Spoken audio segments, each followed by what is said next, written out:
Yang bisa dipakai sekarang Instagram, ya Facebook udah hilang dari udah hilang dari siang tadi, dah hilang. Ini pun Instagram ini nampaknya 2-3 hari ini hilang juga. Tak apa-apa, hilang kita buat yang baru. Bismillahirrahmanirrahim. Assalamualaikum warahmatullahi wabarakatuh. Alhamdulillah wassalatu wassalamu ala Rasulillah Sayyidina wa Maulana Muhammad ibni Abdillah wa ala alihi wa sahbihi wa man da'a bi da'watihi wa istanna bi sunnatihi ila yaumil liqa'i rabbih.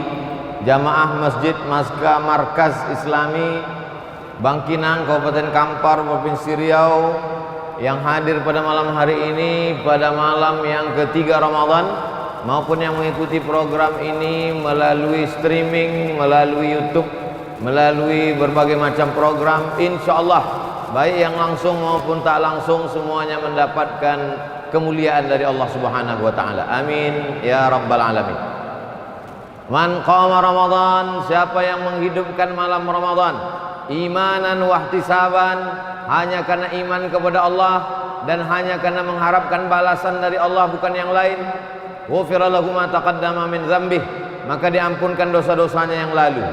Di antara cara menghidupkan malam Ramadan, salat maghrib berjamaah, salat isya berjamaah, setelah itu tarawih, setelah itu witir, setelah itu tadarus atau kajian, setelah itu istirahat sejenak tidur, lalu kemudian bangun malam, salat sunat wudu, salat sunat taubat, salat sunat hajat, salat sunat tahajud, salat sunat mutlak, memperbanyak zikir, istighfar, tahmid, tahlil, lalu kemudian salawat, afdalul zikri la ilaha illallah Muhammadur Rasulullah.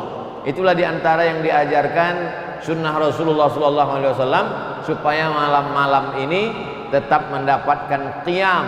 Qiyam artinya tegak, artinya tidak memejamkan mata.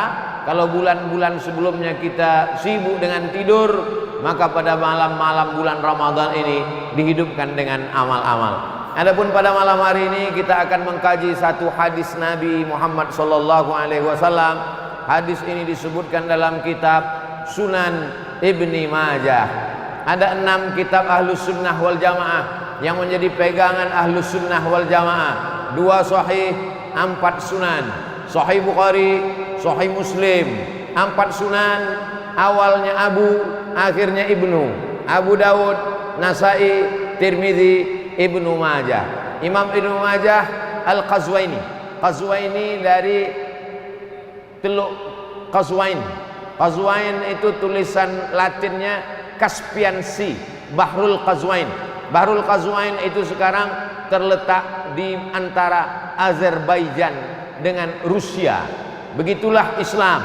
Kalau kau berilmu walaupun bukan orang Arab, maka engkau akan tetap dikenang sepanjang zaman. Imam Ibnu Majah Al-Qazwaini menulis satu kitab isinya sunnah-sunnah Rasulullah. Kalau satu sunnah, kalau 2 sunnatani, kalau banyak sunan. Sunan karena di dalamnya ada hadis-hadis Nabi, sunnah-sunnah Rasulullah sallallahu alaihi wasallam. Adapun hadis yang akan kita kaji malam ini terdapat dalam kitab Sunan Ibnu Majah, diriwayatkan dari sahabat Nabi bernama Abdus Syams, Abdu hamba, Syams matahari. Abdus Syams hamba matahari. Nama ini tak baik, mengandung syirik, maka dirubah Nabi namanya menjadi Abdurrahman. Nama ayahnya Sakhar, nama kampungnya di Yaman Daus, maka nama lengkapnya Abdurrahman bin Sakhar Ad-Dausi.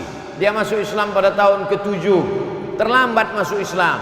Yang lain masuk Islam ketika di Makkah, yang lain masuk Islam menjelang hijrah.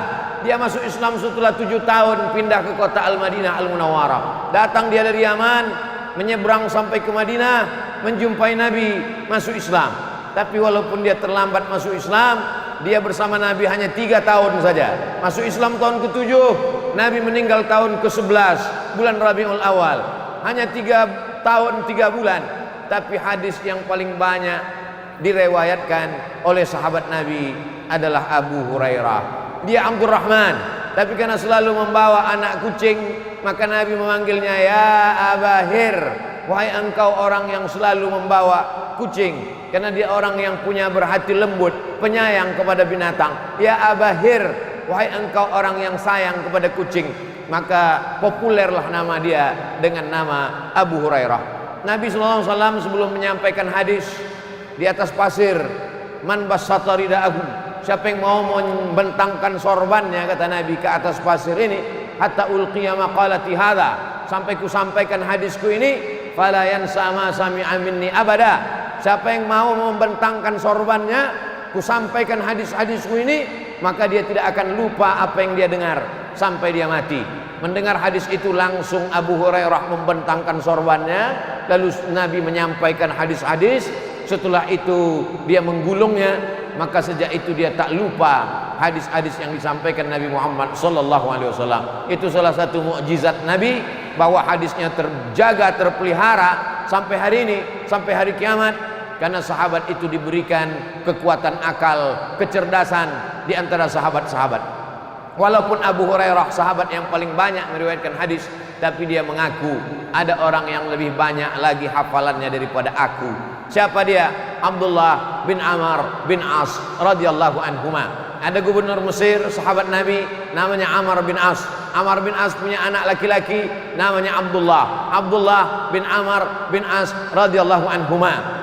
Aku banyak menghafal, kata Abu Hurairah, tapi Abdullah bin Amr bin As lebih banyak lagi hafalannya. Kenapa? Li'annahu la yaktub wa ana la aktub. Li'annahu yaktub, karena dia menulis sedangkan aku tidak menulis.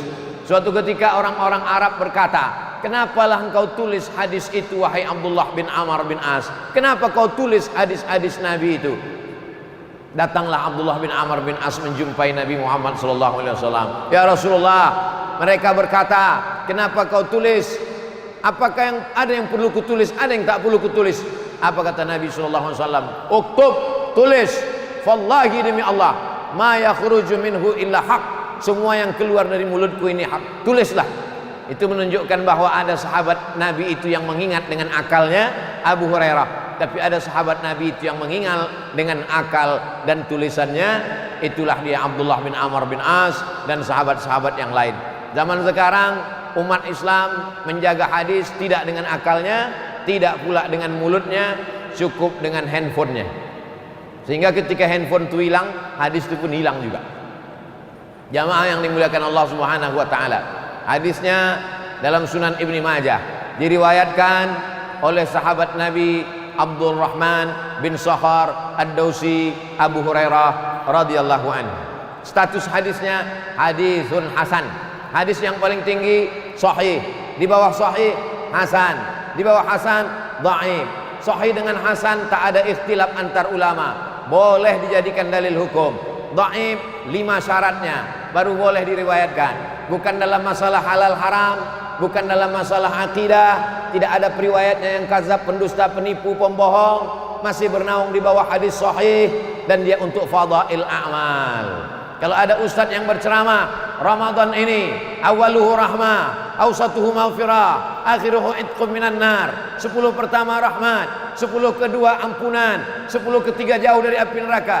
Hadisnya dhaif, tapi masih cukup 5 syarat. Dia bukan dalam masalah halal haram, dia bukan dalam masalah akidah, masih bernaung di bawah hadis sahih, tidak ada periwayatnya yang kadzab, pendusta, penipu, pembohong, dan dia untuk fadail a'mal. Maka silakan. Allahumma barik lana fima razaqtana wa qina azaban nar. Hadis dhaif, tapi masih boleh diamalkan karena masih cukup 5 syarat. Tidak dalam masalah halal haram, bukan dalam masalah akidah, tidak ada periwayatnya yang kadzab, pendusta, penipu, pembohong, dan dia masih bernaung di bawah hadis sahih untuk fadail a'mal. Allahumma laka sumtu wa bika amantu ala rizqika aftartu bi rahmatika ya arhamar rahimin. Hadis dhaif, tapi masih boleh diamalkan karena bukan dalam masalah halal haram, bukan dalam masalah akidah, tidak ada periwayatnya yang kadzab, penipu, pendusta, pembohong, dan dia masih bernaung di bawah hadis sahih dan untuk fadail a'mal. Kenapa Ustaz ulang-ulang sampai 3 kali? Biar ingat. Diulang aja tak ingat, apalagi tak diulang. Adapun hadis yang akan kita kaji malam ini adalah inna mimma yalhaqul mu'min min amalihi wa hasanatihi ba'da mautihi. Di antara amal yang tetap menyertai seorang mukmin walaupun dia sudah mati, dicabut malaikat maut nyawanya, masuk dia ke liang lahat, dimakan cacing tanah, tapi amalnya tetap mengalir. Dalam hadis ini ada 7 yang tetap mengalir. Bagi yang mencatat, anak-anak sekolah, 7 amal tetap mengalir setelah mati menghadap Allah Subhanahu wa ta'ala. Yang pertama, ilman 'allamahu wa nasyarahu, ilmu yang diajarkan dan disebarkan. Cobalah tengoknya adilnya Nabi Muhammad SAW. Seandainya Nabi mengatakan yang mengalir itu hanya ilmu yang diajarkan, betapa sedihnya kita yang bukan buya, bukan kiai, bukan tuan guru, bukan alim ulama, bukan profesor doktor, bukan buya. Kami tak pernah mengajar, tapi di situ dibuatnya 2. Allamahu wa nasyarahu. Bukan mengajar saja, tapi ada satu lagi, nasyarahu. Apa arti nasyarahu? Share. Yang sanggup mengajar, mengajar. Tak sanggup mengajar, share. Share saja ilmu ini banyak-banyak. Like and share. Banyak sebarkan. Begitulah hebatnya. Dia bukan ustadz, bukan alim ulama, tapi ikut merekam kajian malam ini dengan kamera. Yang resmi 2, yang tak resmi banyak. Dia sebarkan. Maka itu pun ikut dalam kategori allamahu wa nasyarahu. Kira-kira Ustadz Nazri yang mengimami kita tadi, berapa murid yang sudah khatam Al-Quran dengan beliau, berapa yang sudah hafal juz 30 dengan beliau, berapa yang tahu idgham, ikhfa, qalqalah, gunnah bila gunnah, makharijul huruf, sifatul huruf, bagaimana huruf fa, bagaimana huruf a, bagaimana huruf za. Berapa imam yang sudah diseleksi beliau, berapa imam yang lulus fit and proper test kabupaten kota Pekanbaru, musabaqah tilawatil Quran. Allamahu wa nasyarahu. Kalau sudah disebut ilmu, banyak kita berkecil hati. Kami ini hanya ibu rumah tangga Pak Ustadz, kami ini hanya emak-emak Pak Ustadz. Apa yang bisa kami ajarkan Pak Ustadz? Suatu ketika saya sedang di sekolah SD saya dekat masjid. Pas azan zuhur, hayya 'alas shalah, kata muazin. Guru bertanya, apa jawab hayya 'alas shalah? Tak ada satupun di kelas yang bisa menjawab. Apa jawab kalau muazin hayya 'alas shalah? Saya angkat tangan. Saya ibu, nah bersamaan, apa jawabnya? La haula wala quwata illa billah. Siapa yang ngajar kamu? Emak di dapur sambil mengacau gulai. Yang mak dulu kecil-kecil mengacau gulai, kita jalan main-main bawa pisau motong-motong, kentang motong-motong. Nanti kalau dengar la hayya 'alas shalah, hayya 'alal falah, sambut la haula wala quwata illa billah. Betapa ibu. Hari ini setiap saya mengajar la haula wala quwata illa billah, kalau kamu mendengar azan, sambutlah seperti yang diucapkan muazzin. Allahu Akbar sama, asyhadu alla ilaha illallah sama, asyhadu anna Muhammadar Rasulullah sama. Tapi ketika sampai hayya 'alas shalah, hayya 'alal falah, la haula wala quwata illa billah, ditutup dengan doa wasilah. Allahumma rabb hadhihi da'wati tammati was salatil qa'imah ati sayyidina Muhammadan al-wasilata wal fadilah wasyarafa wad darajatal 'aliyatar rafi'ah wa ba'athullahu maqaman mahmudan alladzi wa'ata innaka la tukhliful mi'ad. Ibu bukan guru, ibu bukan dosen, ibu bukan ulama, ibu bukan ustazah, tapi anak ibu mengajarkan itu, mengajarkan ke istrinya, diajarkannya ke cucu menantunya, diajarkannya ke tetangga, ke sahabatnya, menjadi ilmu yang mengalir. Oleh sebab itu jangan berkecil hati, walaupun kita bukan ulama. Bapak hanya seorang kepala rumah tangga, pulang dari memanen sawit, diajaknya anaknya sholat, sambil berwudu diajarkannya, nah mencuci tangan itu begini, mana tahu ada sisi-sisi ikan, mana tahu ada bekas-bekas sawit, mana tahu ada bekas-bekas minyak, dicuci begini. Kalau memasuk, kalau mengusap telinga tuh, yang ini ke dalam telinga, yang ini ke daun telinga, yang ini ke dalam, yang ini keluar. Kalau berwudu, tengok siku mesti kena, tengok siku, celah tangan mesti digosok, jangan sampai tak kena air. Sepele, tapi satu hari berapa kali dia berwudu? Wudu subuh, wudu duha, wudu zuhur, wudu asar, wudu maghrib, wudu isya, wudu tahajud, mengalir pahalanya. la tahqiranna minal ma'rufi syai'a. Jangan pernah kau sepelekan walaupun amal kau kecil. Jangan bandingkan amal kita dengan Dr. Mawardi Muhammad Saleh. Jauh, tak bisa. Dia 13 tahun di Madinah, mengigaunya pun bahasa Arab. Capek kita kalau mau ikut itu.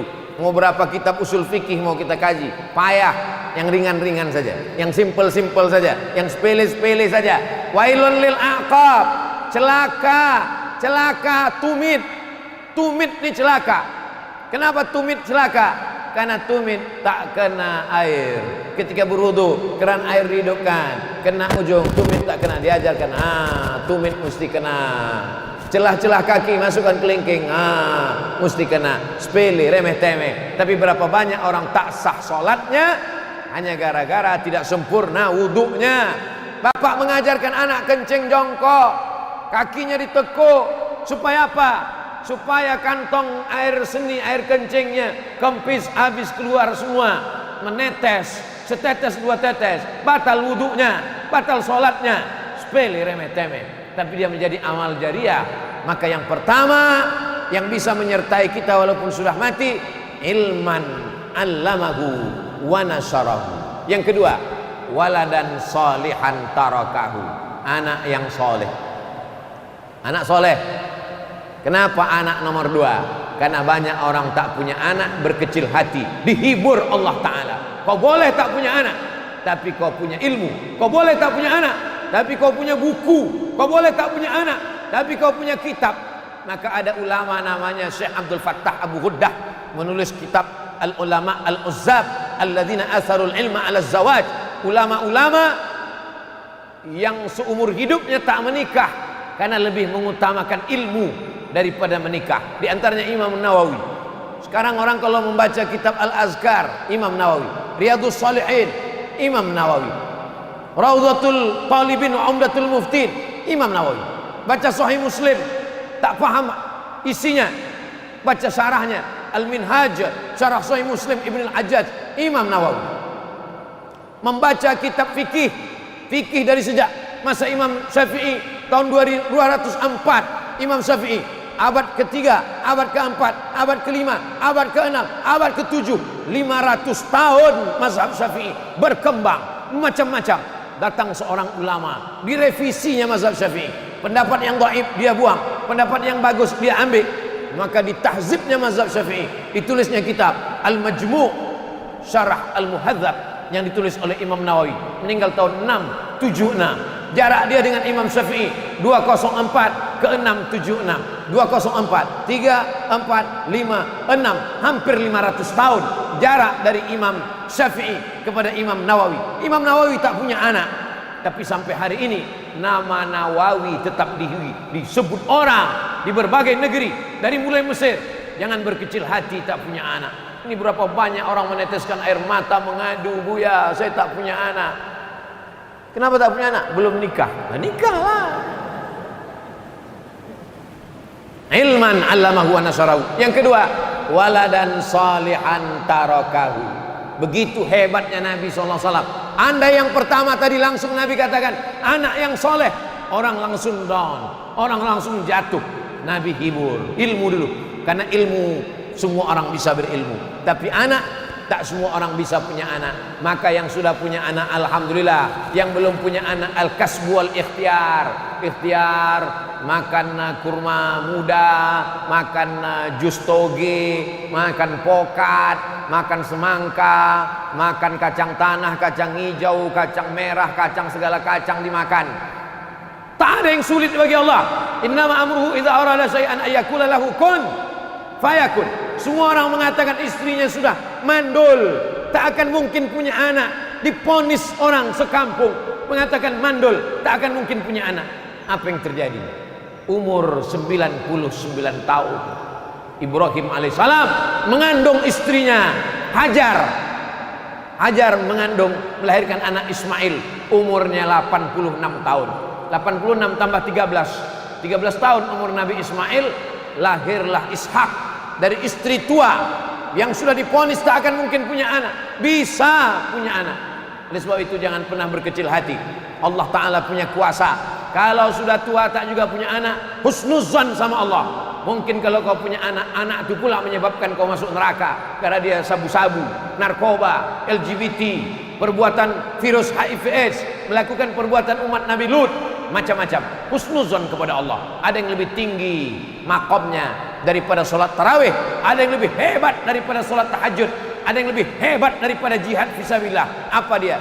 Ridho, menerima ketetapan Allah Subhanahu wa taala. Nikah sudah, makan obat sudah, pijat refleksi sudah, segala totok sudah, berbagai macam usaha sudah, tak juga menghasilkan. Berarti Allah ingin menempatkan engkau lebih hebat dari punya anak soleh. Apa dia? Ridho, menerima ketetapan Allah Subhanahu wa taala. Man lam yarda bi qada'i, siapa yang tak ridho menerima takdirku, walam yasbir bi bala'i, siapa yang tak sabar menerima ujianku, falyatlub rabban siwaya, carilah Tuhan selain aku. Mau kemana kita mencari Tuhan selain Allah Subhanahu wa taala? La ilaha illallah, la ma'budu bihaqqin illallah. Tak ada yang berhak sebenar-benar disembah kecuali Allah Subhanahu wa taala. Jadi yang punya anak, didiklah anak dari mulai TK Quran, SD Quran, PAUD Quran, SMP Quran, SMA Quran, SMK Quran. Adapun kuliahnya terserah dia mau jadi apapun. Yang penting waladan salihan tarakahu, meninggalkan anak-anak yang soleh. Apa kata B.J. Habibie, Bahruddin Yusuf Habibie, orang yang IQ-nya lebih tinggi daripada Einstein, yang hebat, lebih tinggi lagi B.J. Habibie. Tapi di akhir hayatnya apa kata dia? Kalau bolehlah aku kembali muda, kalau bolehlah waktu itu berlalu, itu bisa mundur lagi, aku akan belajar agama Islam. Dia tetap ahli pesawat, tapi dia belajar agama Islam. Tapi mantan presiden kita B.J. Habibie itu hebat. Walaupun dia bukan ahli agama Islam, tapi berapa perjuangan dia untuk Islam. Ikatan Cendekiawan Muslim Indonesia, slogan Imtak dan Imtek. Imtak iman dan takwa, Iptek ilmu pengetahuan dan teknologi. Dialah yang menggelorakan otak boleh Jerman, hatinya tetap Makkah, hatinya tetap la ilaha illallah Muhammad Rasulullah sallallahu alaihi wasallam. Ustaz anaknya kuliah di mana? Sains Teknologi, jurusan komputer. Muhammad Mustafa A'zami, MM A'zami, mendapat gelar doktor dari Cambridge University, Inggris, membela Islam dari serangan-serangan orientalis. Tapi anaknya tidak jurusan hadis, anaknya bukan jurusan tafsir, anaknya bukan jurusan usul fikih, anaknya belajar komputer di Amerika. Lalu orang pun komen, masa anak profesor ahli hadis belajar di Amerika? Dia memang belajar komputer, tapi yang dia buat apa? Dia menjadi seorang programmer. Dulu orang kalau mau mencari hadis, buka Sahih Bukhari, tak dapat. Buka Sahih Muslim, tak dapat. Buka Sunan Abi Daud, tak dapat. Buka Sunan Nasai, tak dapat. Buka Sunan Tirmidzi, tak dapat. Buka Sunan Ibnu Majah, tak dapat. Buka Muwatta Malik, tak juga ada. Buka Sunan Ad-Darimi, tak juga ketemu. Buka Musnad Ahmad bin Hanbal, tak juga ketemu. Tutup kitab, hadis tak dapat, debunya dapat. Tapi begitu programmer membuat program Alfiyah 1000 kitab dalam satu CD, satu flash disk, awal dulu dalam bentuk CD Alfiyah, lalu kemudian berkembang menjadi Syamilah, awalnya 3 giga, melompat menjadi 20 giga, menjadi macam-macam sampai tera. Akhirnya orang sekarang tinggal klik, ketemu hadis, copy paste. Berapa anak-anak muda kita yang bukan jurusan tafsir, bukan jurusan hadis, tapi waladan salihan, dia tetap soleh. Pakaiannya memang bukan pakaian ustaz, dia tidak pakai jubah, dia tidak pakai koko, bajunya biasa saja, tapi isi di dalamnya komputer yang untuk memudahkan umat Islam belajar agama Islam. Sekarang orang kalau mau baca Quran tebal sekali. Quran isinya Quran, tajwid, tafsir, asbabun nuzul. Quran, tajwid, tafsir, asbabun nuzul, tebal sekali. Saya menantang anak-anak Kabupaten Kampar, anak-anak muda yang kuliah di UIN, di Fakultas Sains Teknologi. Coba kalian buat Quran digital, cukup dengan satu barcode, satu ayat. Bisa tak kalian buat satu barcode, satu ayat, ketika Quran ini diklikkan barcode-nya, klik langsung keluar suara Ustadz Nazri. Bismillahirrahmanirrahim. Tak pula bisa mirip. Bisa tak kalian buat? Daripada dia baca tafsir tebal tak tentu arah, cukup dengan satu barcode, diklikkan langsung keluar suara Ustadz Nazri. Kalau kebetulan ayat itu tentang fikih, langsung keluar penjelasan Dr. Mawardi Muhammad Saleh. Kalau kebetulan di situ ceramahnya umum, langsung keluar suara Ustadz Abdul Somad. Saya ada juga situ kan, sampai tadi. Bisa tak kalian buat? Tantangan. Andailah saya dosen sains teknologi itu, saya bebankan setiap mahasiswa-mahasiswa, kamu dalam setahun ini kau cari kemanapun Ustadz Mawardi mengajar, di Masjid An-Nur, di Masjid Ar-Rahman, di Masjid Islamic Center, kau buat program digital terkait dengan ayat-ayat hukum, maka tinggal klik orang bisa mendengar. Kalau kau bisa buat, insya Allah nilaimu A. Ini cuman masalahnya dosennya pun tak pengajian. Ini yang jadi masalah ini. Oke lah, kita lanjut, nanti banyak dosen marah. Ilmu sudah, anak soleh sudah. Yang ketiga, mushafan warasahu, mewakafkan mushaf. Apa mushaf itu Pak Ustaz? Quran. Orang selalu minta ambilkan Quran, tolong ambilkan Quran, tolong ambilkan Quran. Kalau orang Arab tidak mengatakan ambilkan Quran, khudh mushaf, karena dia mengatakan itu adalah mushaf, lembaran-lembaran Al-Quran yang tersusun, maka disebut dia dengan mushaf. Quran tak ada bentuk jamaknya, kitab jamaknya kutub, fiha kutubun qayyimah. Tapi Quran tak ada bentuk jamaknya, karena Quran hanya satu. Lalu yang ada itu apa? Itu adalah mushaf, tapi dia tetap la yamassuhu illal mutahharun. Ahlus sunnah wal jamaah, bukan Mu'tazilah. Ahlus sunnah wal jamaah berpegang bahwa memegang mushaf itu pun Hanafi paling tua, Maliki nomor 2, Syafi'i nomor 3, Hambali nomor 4, mesti berwudu. Tapi saya mau menjelaskan bahwa mewakafkan mushaf, alhamdulillah sekarang program-program wakaf mushaf Al-Quran. Berikut ini penyerahan wakaf mushaf Al-Quran sebanyak 1000 eksemplar, disebarkan ke suku Talang, suku Akit, suku Laut, suku Sakai, disebarkan ke desa terpencil. Kami mengantar ke kampung-kampung. Alhamdulillah, luar biasa. Dan Yayasan Tabung Wakaf Umat di Pekanbaru, 16 programnya, di antara program yang paling banyak diminati orang adalah wakaf Al-Quran. Tapi wakaf Al-Quran ini jangan macam-macam. Ada juga yang mempermain-mainkan wakaf Al-Quran. Akadnya akad wakaf, tapi dia bermain jual beli di sana. Nah, ini mesti hati-hati. Saya wakafkan duit 100.000 untuk beli Al-Quran tunai. Ingat, akadnya akad wakaf. Ternyata harga Quran 35.000. Makin banyak dicetak makin murah. Akad Quran 35.000, akadnya kau katakan wakaf, duitnya kau pakai untuk operasional. Tak betul akadnya, karena kalau wakaf tak boleh hilang. Kalau hilang itu namanya bukan wakaf, itu namanya infak, itu namanya sedekah. Maka mesti jelas ini akad. Yang membedakan antara jual beli, gadai, pinjam meminjam, letaknya pada akad. Itu maka dalam Islam itu akad fikih itu luar biasa. Jadi nanti kalau ada orang mau program wakaf Al-Quran, silakan wakaf Al-Quran, tapi jelas akadnya.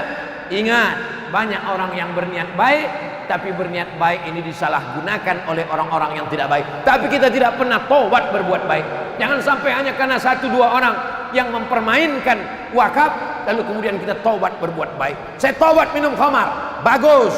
Saya taubat berzina, bagus. Saya taubat korupsi, bagus. Saya taubat sedekah, jangan.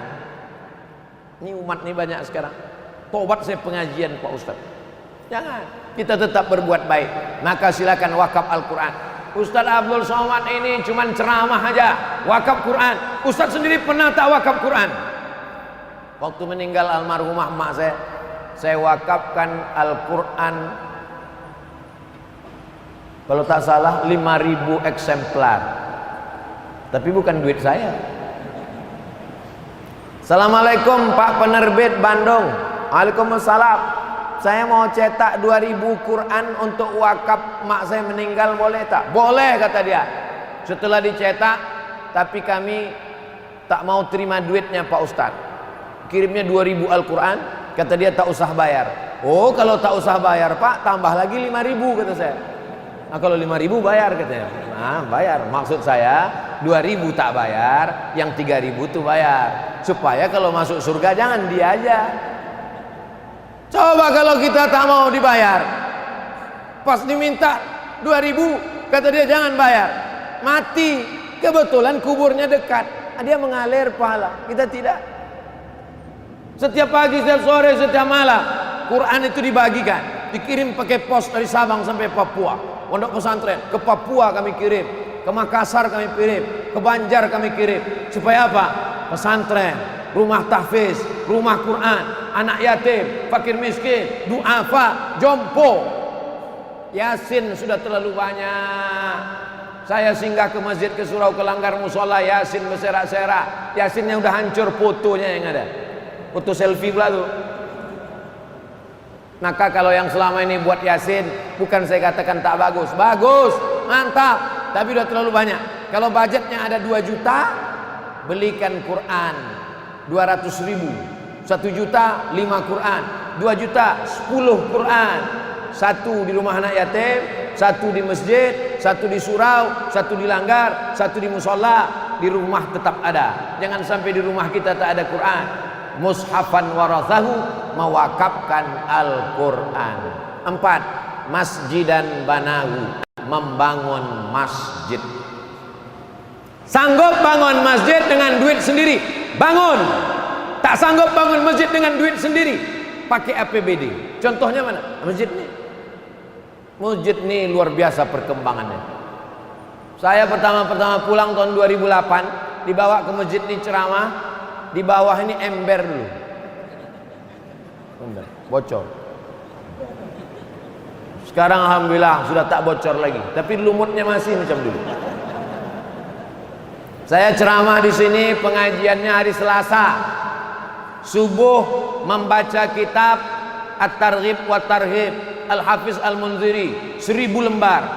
Disuruh Ustaz Mawardi, Abdul Somad mengajar, bacakan kitab Targhib wa Tarhib. Malam ba'da Isya, habis itu saya tidur di belakang di kantor MUI. Di belakang itu ada tempat tidur, berdua sama imam. Mana Pak Imam itu sekarang? Tuh, ada kamar di belakang tempat saya. Tidur di kantor MUI. Sekarang ini aja baru di hotel-hotel, dulu di kantor MUI. Apa ibu yang dimuliakan Allah Subhanahu wa taala. Nah, maka oleh sebab itu bangunlah masjid. Insya Allah yang datang malam ini sebelum mati berniat bangun masjid. Tak yakin. Semua yang hadir malam ini, yang mendengar ceramah ini, yang mengikuti program ini, baik langsung tak langsung, sebelum kita mati kita insya Allah membangun masjid. Maka semangat cari duit, semangat terus. Yang jualan jual semua, tapi jangan sampai tanah orang kalian jual. Yang punya tanah kosong, tanam sawit, tanam gota, karamba ikan, usaha terus, jualan. Niatnya apa? Niat bangun masjid. Di Turki ada masjid, namanya aneh. Biasanya Masjid Al-Ikhlas, Masjid Al-Markas Al-Islami, Masjid At-Taqwa, Masjid Al-Jihad, Masjid Al-Muhajirin. Ini masjid namanya lain di Turki. Nama masjidnya daripada makan siang. Nama masjidnya daripada makan siang. Kenapa? Karena dia tidak makan siang tiap hari. Jatah makan siang dia simpan. Jatah makan siang dia simpan sampai akhirnya cukup untuk bangun masjid. Maka dia bangun masjid itu, nama masjidnya daripada makan siang. Bapak rencana buat masjid apa? Nama masjid saya Pak Ustadz DPR. Apa itu? Daripada beli rokok. Kumpul, kumpul, kumpul, kumpul, jadi satu masjid. Kita meletakkan pondasi batu pertama, yang lain akan berdatangan. Semua orang berdatangan, semua berdatangan.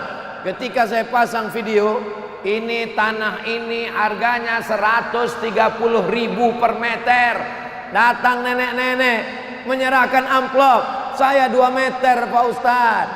Datang datuk-datuk, untuk saya semeter, anak saya semeter, cucu saya semeter, menantu saya semeter. Ini Pak, ini 260.000 dua untuk istri saya. Tapi 1 meter 130, bini ambo duo katanya. Alhamdulillah. True story, kisah nyata. Artinya apa? Masyarakat sangat ingin mengalir pahalanya. Ustaz, bagaimana ini membangun masjid? Masjid punya Allah, bukan punya kita. Wa innal masajida lillah. Masjid milik Allah Subhanahu wa taala. Itulah mengapa orang Islam ini semangat cari duit, semangat berusaha. Kenapa? Karena targetnya bukan bangun rumah besar. Rumah besar kau bangun tinggal, mobil mewah tinggal. Tapi kalau masjid kau bangun, Masya Allah, tabarakallah. Jadi Pak Ustadz, kalau yang membangun masjid-masjid, anggota dewan bangun masjid pakai duit negara, pejabat, bupati, gubernur, wali kota, presiden membangun masjid pakai duit negara. Kalau dia amanah, insya Allah dia dapat pahalanya. Kalau dia korupsi, insya Allah azabnya 2 kali lipat. Tapi yang dimuliakan Allah Subhanahu wa taala, selama kau jadi kepala dinas, selama kau jadi kejari, kejati, berapa masjid kau bangun di kantor? Selama kau jadi pejabat, berapa masjid kau resmikan? Alhamdulillah Pak Ustaz, setiap saya pindah, setiap pindah bangun masjid. Mantap. Ustaz Somad, nanti kita meresmikan musola. Musola? Kalau musola cari ustaz lain aja lah, kata saya. Ini musolanya lain Pak Ustaz. Jalanlah kami dari kota Jambi, jauh pula, udah jauh musola pula. Di mana nih? Menjumpai Kapolsek. Menjumpai Kapolsek. Rupanya Pak Kapolsek membuat masjid dari iuran para polisi, para jamaah, orang yang urusan, orang yang datang. Jadi satu musola di Polsek. Bayangkan dengan kekuasaan bisa kau mendirikan rumah Allah SWT. Kalau kau bisa bangun dengan duitmu, pakai duitmu. Kalau kau bisa bangun dengan tanda tanganmu, pakai tanda tanganmu.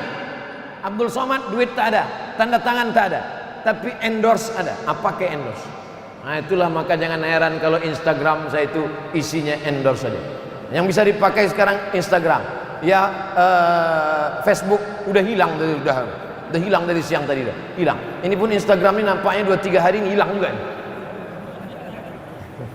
Tak apa-apa, hilang kita buat yang baru. Bapak Ibu yang dimuliakan Allah Subhanahu wa taala, Bapak Ibu dimanapun berada, ini pembebasan tanah masih perlu sekian sak semen, masih perlu batu kerikil, batu bata. Bagi yang ada ke lapangan rezeki, tolong transfer ke nomor berikut ini, mengalir pahalanya. Tentu sedikit banyak, walaupun tak dapat penuh ke atas, penuh ke bawah dapat. Tak mungkin semuanya hanya untuk yang nyumbang. Abdul Somad tak dapat. Mengharapkan sisa-sisa pahala yang diberikan Allah. Yang penting bangun masjid. Saya berniat bangun masjid. Ustaz sendiri udah ada bangun masjid? Insya Allah ada.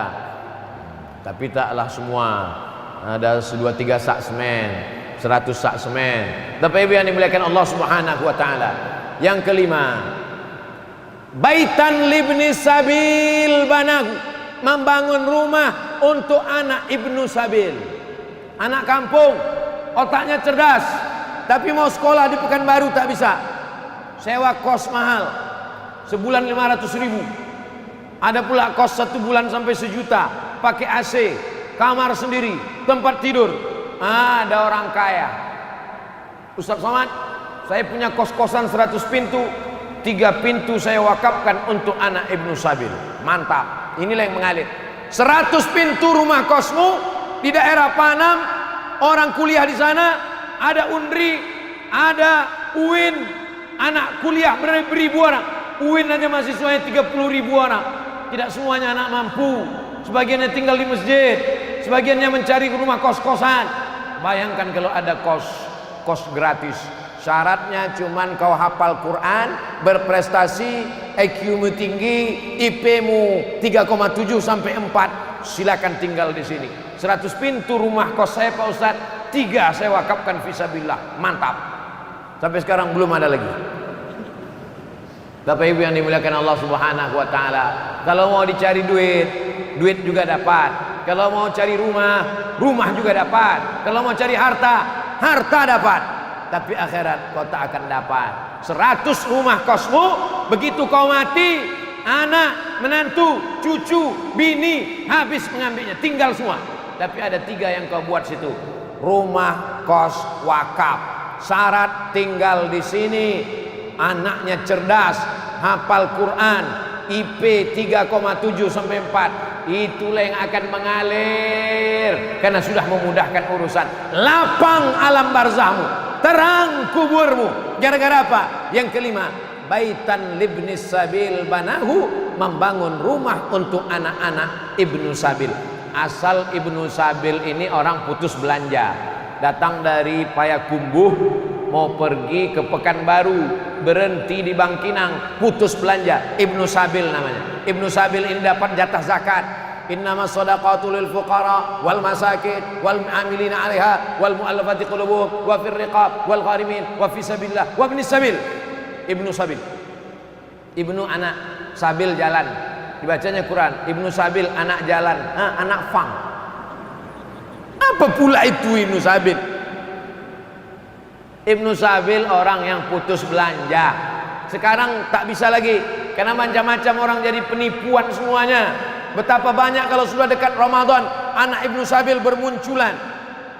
Berhenti dia di Masjid Simpang Bingung, dikatakannya dia putus belanja mau pergi ke luar kota. Habis itu naik bis lagi dia dari arah Sekijang, berhenti lagi di Kulim. Itu ajalah kerja dia 2 hari. Mengaku ibnu sabil, penipuan, penjahat, berkedok agama. Tak betul. Tapi kita jangan sampai tobat untuk beramal soleh. Kita buatkan baitan libnis sabil, rumah untuk anak ibnu sabil. Rumah jompo bisa, rumah anak yatim piatu bisa. Udah kusampaikan ya Allah. Memang kusampaikan di Masjid Markas Islami Bangkinang, Kabupaten Kampar, Riau. Tapi video ini ditonton orang seluruhnya. Saudara-saudaraku yang sedang bekerja di Hong Kong, bekerja di Bangkok, bekerja di Saudi Arabia, bekerja di Malaysia, di Brunei Darussalam, kalian buat rumah untuk ibnu sabil di kampung kalian. Buat rumah Quran, rumah Quran. Pagi anak belajar TK Quran, malam maghrib mengaji dari maghrib ke isya, sore ibu-ibu pengajian wirid yasin, mengalir pahalanya. Buatlah yang sibuk selama ini untuk membeli TV besar, kulkas besar, mobil besar, silakan kau beli. Tapi ingat, berapa banyak orang di kampungmu mati tak meninggalkan apa-apa. Abdul Somad tak ada kepentingan. Abdul Somad hanya ingin mengingatkan bahwa rezeki yang kita cari pergi pagi pulang petang, peras keringat banting tulang, tinggal yang tetap mengalir. Nih yang kelima. Yang keenam, nahran ajrahu, mengalirkan sungai. Sungai itu apalagi dialirkan?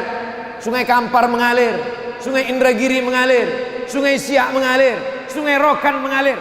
4 sungai besar memotong pulau Sumatera dari pantai timur ke pantai barat, dari pantai barat ke pantai timur. Dipotongnya Riau ini 4 sungai, ujung Indragiri, Kampar, Siak, paling ujung Sungai Rokan, Rokan Hulu, Rokan Ilir. Untuk apa lagi mengalirkan sungai?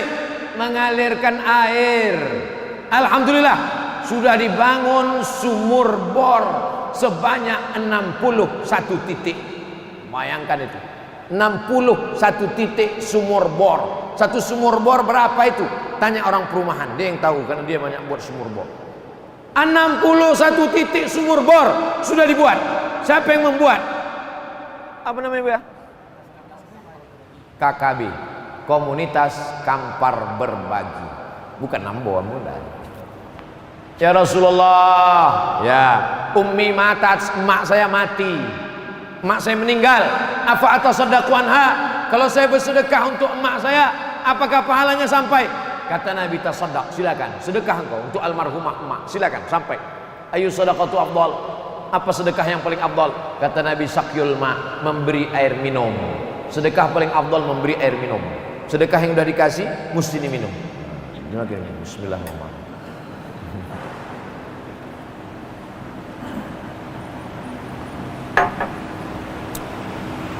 Macam mana nikmatnya lewat ke tenggorokan, begitu jugalah nanti mengalir di alam barzah. orang yang bersedekah sumur bor.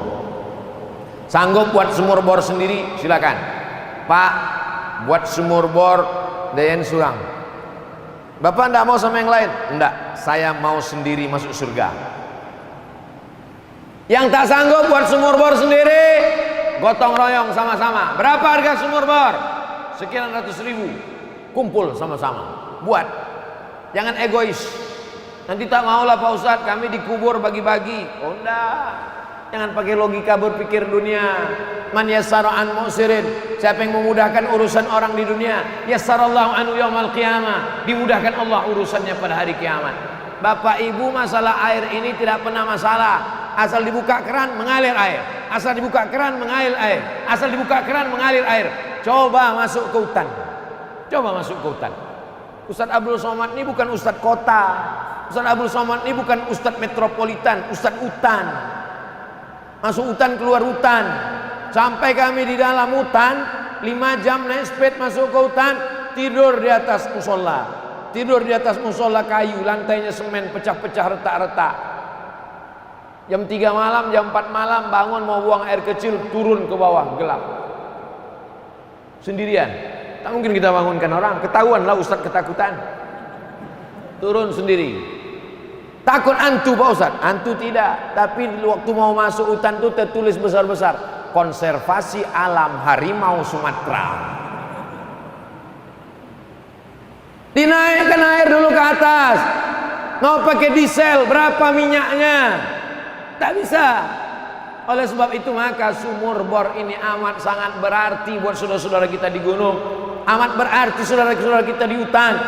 Maka siapa yang sudah 61 sumur, kita doakan meningkat terus. Yang mau buat sumur bor silakan datang. Komunitas Kampar Berbagi. Kami baru saja pulang dari wisata alam surga yang tersembunyi Batu Tilam. Pak Kadesnya ada sekarang di sini. Sengaja tak saya tunjukkan, nanti banyak yang mau wawancara.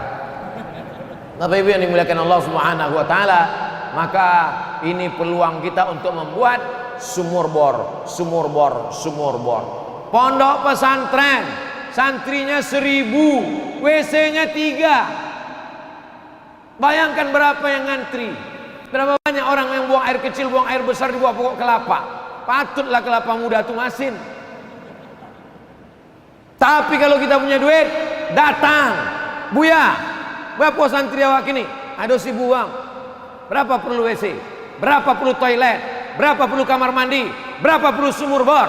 Untuk apa? Kami mendata dari komunitas Kampar Berbagi. Jangan lupa transfer ke nomor berikut ini.